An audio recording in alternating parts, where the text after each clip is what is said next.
Welcome to our channel, everyone. My name is Dash, and for today we will talk about two things. Number one, Senator Hontiveros opposes the mandatory ROTC, and number two, the criticism of the first SONA of President Bongbong Marcos.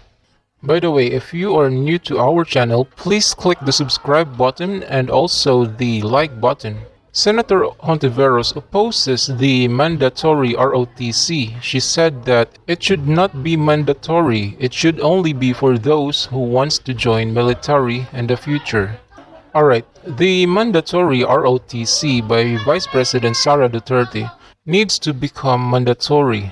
It is for preparation for possible war in the future. If war will not happen, it is great. But we need to be prepared because we will never know what the future will bring.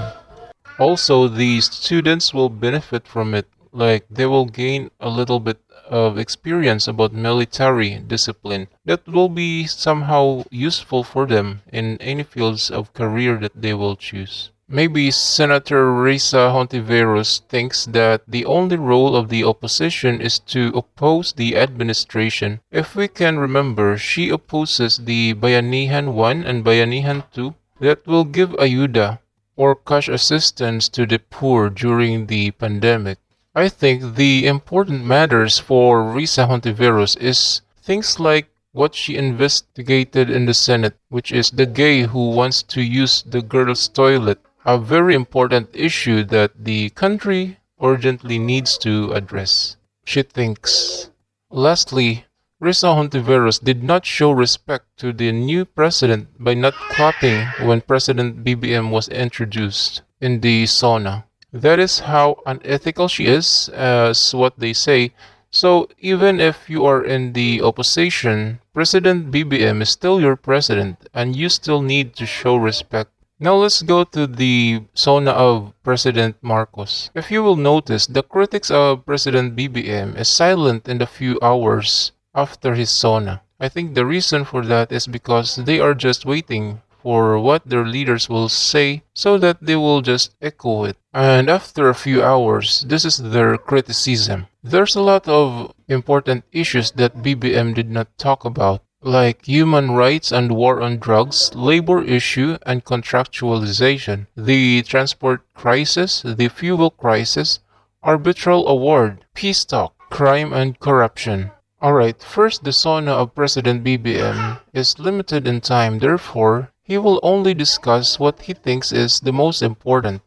Also, the priority issues of Leni Robredo might not be the most important issues for PBBM. And since Leni Robredo loses during the election, let's not expect Leni's programs to be discussed. And by the way, most of the issues that they said was already been answered by President PBBM, like war on drugs. It should be continued. He is even considering PRRD to be his drug czar. The fuel crisis, he said that he is considering getting oil from Russia if it is possible. The arbitrary award, he said he will not give a single inch of Philippine territory to other countries. And the peace talk, he said in Attorney Trixie Cruz's interview, he will expand the LTF-LCOC. Now, the critics are also looking for the 203 billion tax and the 20 pesos rice price, and lastly the Italiano gold.